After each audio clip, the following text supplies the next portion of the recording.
2-3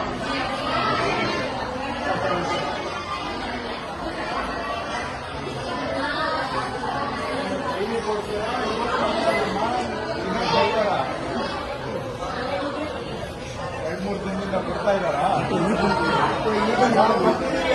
ಕೊಟ್ಟವ್ರ ನಾವು ಬಂದಿದ್ದೀವಿ ಅಂತ ಕೊಟ್ಟವ್ರ ಕೊಡ್ತಾ ಇದ್ದಾರಾ? ಬೆಳಿಗ್ಗೆ ಮತ್ತೆ ಸಾಯಂಕಾಲ ಊಟ ಹೆಂಗೆ ಕೊಡ್ತಾರೆ?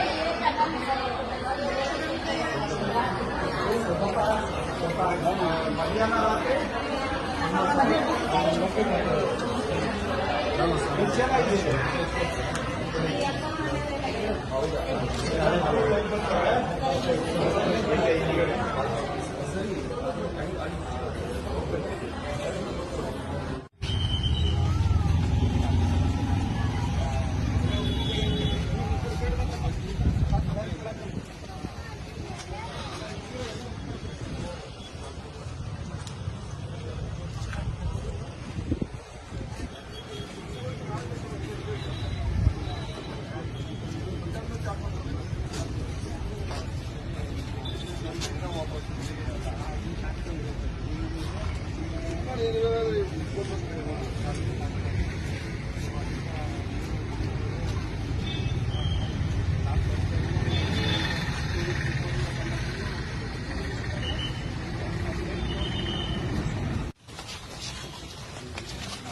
ನಮ್ಮ ಕ್ಷೇತ್ರದಲ್ಲೂ ಎಲ್ಲ ಲೋ ಲೈಂಗ್ ಏರಿಯಾಸ್ ಜಾಸ್ತಿ. ರಾಜಕಾಲುವೆಗಿಂತ ಕೆಳಗಡೆ ಮನೆಗಳು ಇರ್ತವೆ.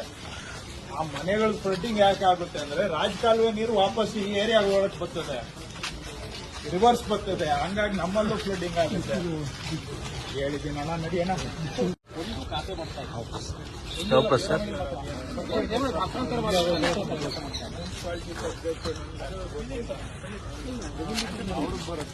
ಚರ್ಚೆ ಮಾಡಿದ್ರೆ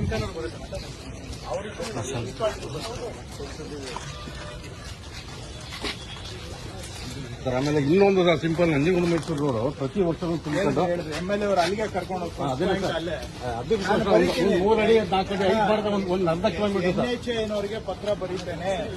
MLA ಅವರು ಫಸ್ಟ್ ಅಲ್ಲೇ ಕರ್ಕೊಂಡು ಹೋಗಿ ನಿಲ್ಲಿಸಿ ತೋರಿಸಿದ್ದಾರೆ. ಪ್ರತಿ ವರ್ಷ ರಾಷ್ಟ್ರೀಯ ಹೆದ್ದಾರಿಯವರಿಗೆ ಪತ್ರ ಬರೆದು ಅದಕ್ಕೇನಾದ್ರೂ ಸೊಲ್ಯೂಷನ್ ಮಾಡಕ್ಕೆ ಹೇಳ್ತೀನಿ. ಯಾಕಂದ್ರೆ ಅದು ನ್ಯಾಷನಲ್ ಲೆವೆಲ್ ಬರ್ತದೆ.